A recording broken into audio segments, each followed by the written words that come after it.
Bienvenidos un día más a El Arte del Remake. ¿Alguna vez os habéis preguntado cómo se adapta alguna serie española al extranjero y viceversa? Pues bien, en este reportaje os traemos 4 ejemplos de los más significativos. Como series españolas tenemos Pulseras Rojas y Los Misterios de Laura, con sus correspondientes remakes estadounidenses, Red Band Society y The Mysteries of Laura. Como series estadounidenses tenemos The Golden Girls y Ghost Whisperer, con sus correspondientes remakes españoles, Las Chicas de Oro y El Don de Alba. Estas son las series que tenemos hoy. Parece que promete, ¿eh? Dale al play.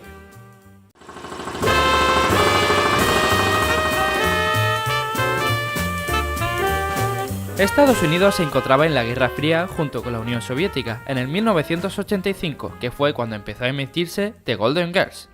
Ronald Reagan inicia su segundo mandato como presidente, pero ¿esta situación les importa realmente a las chicas de oro?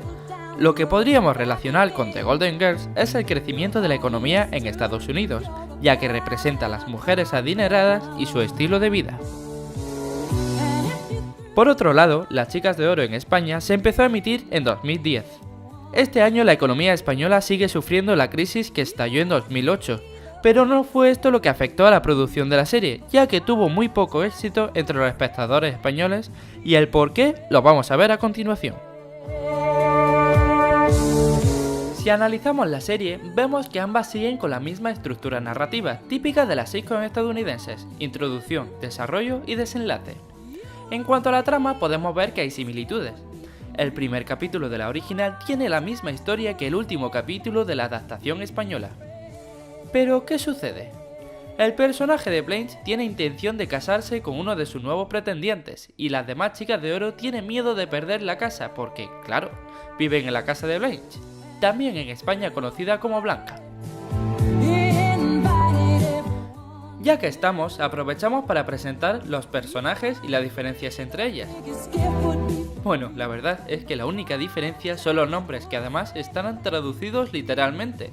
Es decir, Rose es Rosa, Blanche es Blanca, Sophie es Sofía y Dorothy es Dorothy.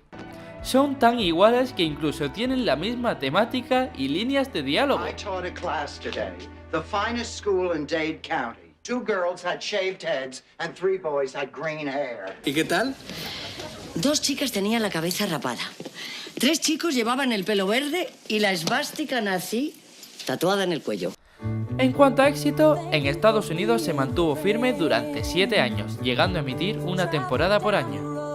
Sin embargo, en España no tuvo la misma suerte, ya que, aunque empezó con fuerza con hasta 22% de audiencia, fue decayendo a medida que avanzaba con la temporada, llegando a tener un 9%. Probablemente una de las razones fuera que tardaron 25 años en hacer el remake, que prácticamente es el calco de la original, y sobre todo el humor en 25 años cambia.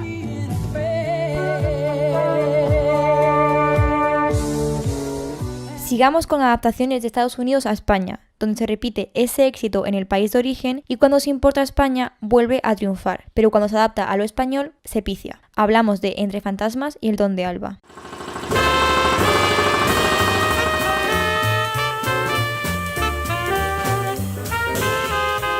Estas series con tanto éxito, sobre todo la primera, tratan sobre una mujer con poderes paranormales, capaz de ver espíritus atrapados en la tierra y darles un billete de ida al cielo. ¿Cómo se adapta?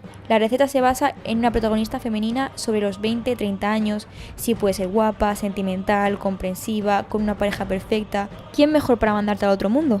Bueno, hasta aquí sencillo de adaptar. Lo complicado viene con los espíritus, sus muertes, vidas, personajes e intenciones, ya que son lo más arraigado al país y lo que dota de continuidad a la trama, ya que los espíritus son los protagonistas, porque sin ellos no tendríamos historias. Por ejemplo, en Entre Fantasmas, el primer espíritu es un combatiente de la guerra de Vietnam, que está perdido. Está claro que esta guerra es un momento histórico muy unido a la historia estadounidense. Pero, ¿cómo adaptamos a un combatiente de la guerra de Vietnam en España? Sencillo, el espíritu es la hermana gemela de una enferma del psiquiátrico que se escapa de una excursión y que se quiere suicidar. Vamos, un tema también muy arraigado en España. ¿O no? Porque claro, como en España no ha habido guerras, Como los protagonistas son los espíritus, vimos que las muertes de ellos y su objetivo final casi nunca se repite. ¿Qué se repite?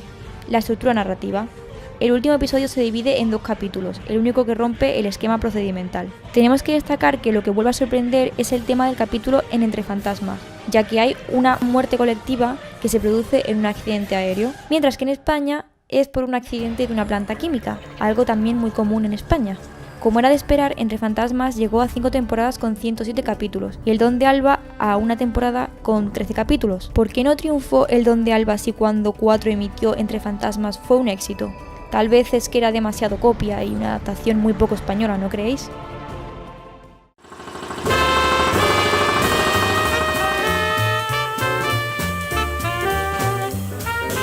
Otra serie española que fue adaptada a Estados Unidos fue Pulseras Rojas, pero como hemos visto hasta ahora, esta adaptación tampoco tuvo mucho éxito, y eso que uno de los productores ejecutivos era Spielberg. Pero veamos primero de qué trata. Pulseras Rojas es una serie catalana estrenada en 2011 que tuvo una gran aceptación por el público español. La serie solo contó con 2 temporadas que eran las suficientes para cerrar la trama de todos los personajes.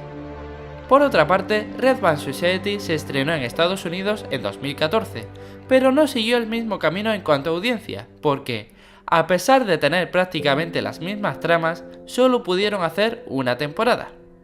La serie se centra en un hospital y en el grupo de niños de la zona pediátrica, que son los protagonistas de la serie.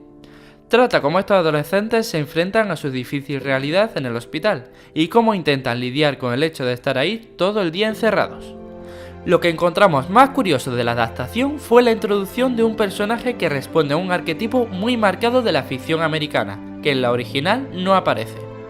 Se trata de la animadora de un instituto que es la del grupo popular y que trata a todos con superioridad.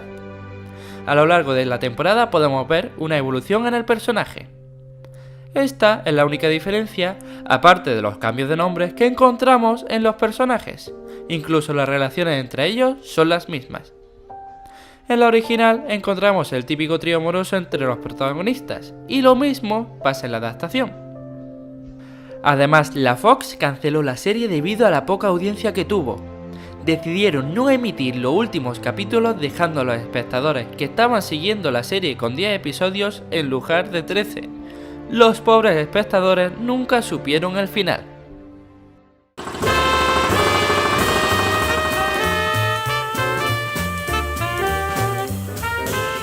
Pero no todas las adaptaciones de las que vamos a hablar fueron un fracaso. En este caso traemos una serie bastante aceptada por los espectadores estadounidenses, Los Misterios de Laura.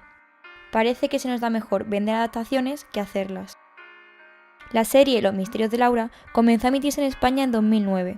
Si hablamos un poco del contexto histórico, nos encontramos con la reciente crisis económica que estalló en 2008. El paro crece y los impuestos con él, y la gente cada vez desconfía más del gobierno. Porque tendrían que desaparecer muchas más cosas para que esto pareciera una comisaría normal.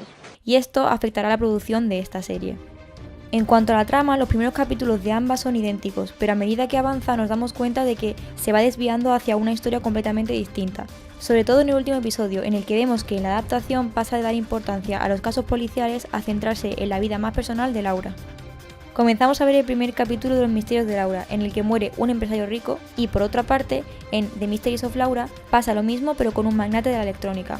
Vaya, nada diferente, cada uno construye su fortuna como puede. A medida que pasa el episodio nos damos cuenta de que las tramas siguen el mismo camino, hasta el punto de que el asesino resulta ser en ambas, aquí viene un spoiler, el jefe de Laura. Pero en el último episodio, como hemos dicho anteriormente, la original sigue centrándose en los casos policiales, concretamente en un mago que es un asesino, mientras que en la adaptación, la víctima del caso es el propio exmarido de Laura, lo cual hará que se replantee su relación con él.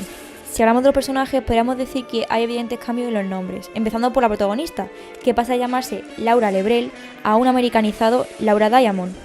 En cuanto al comportamiento de los personajes, se nota que la adaptación son más disciplinados y centrados en su función. Casi todos giran en torno a nuestra protagonista, que es Laura, y en ella no vemos cambio alguno, pero a su alrededor encontramos compañeros de trabajo, niños, jefes, incluso el exmarido, que parecen ser más perfectos y sin problemas que la original. Parece que ser estadounidense implica perfección. La serie original, Los Misterios de Laura, tuvo una buena acogida en España. Empezó teniendo un 20% de audiencia, y así se mantuvo durante las 2 primeras temporadas. La causa por la que fue cancelada fue el presupuesto que requería. La adaptación de la serie en Estados Unidos fue cancelada a las 2 temporadas, pero no se debió a que no tuviese éxito, ya que cuando empezó la segunda temporada empezó a subir la audiencia. Se debió a la falta de participación de la cadena que estaba emitiendo la serie, la NBC, lo que hizo que la serie dejase de realizarse. Concluyendo con esta serie, vemos que Los Misterios de Laura es un formato que no tiene fronteras, ya que ha funcionado tanto la original en España como la adaptación en Estados Unidos. No como vimos anteriormente que pasó con las series El Don de Alba, Las Chicas de Oro y Pulseras Rojas. Bueno, esto ha sido todo en este programa especial del arte del remake, donde hemos visto algunas diferencias entre series españolas y estadounidenses. Y hemos sacado en claro algunas cosas, que tampoco tenemos que esperar tanto a sacar el remake, 25 años es demasiado, ya que tenemos que tener en cuenta cómo se adaptan algunos problemas, que en España la verdad es que no hay muchas plantas químicas, que también tener a Spielberg como productor ejecutivo no siempre significa éxito, y que los estadounidenses siempre son guapos, listos y que tienen 1000 problemas menos. Bueno, para el próximo capítulo os traeremos los remakes de Betty la Fea en países como Israel, Rusia y México. Esto pinta fenomenal. Y recordad, si el original es bueno, el mejor remake es el que no se hace.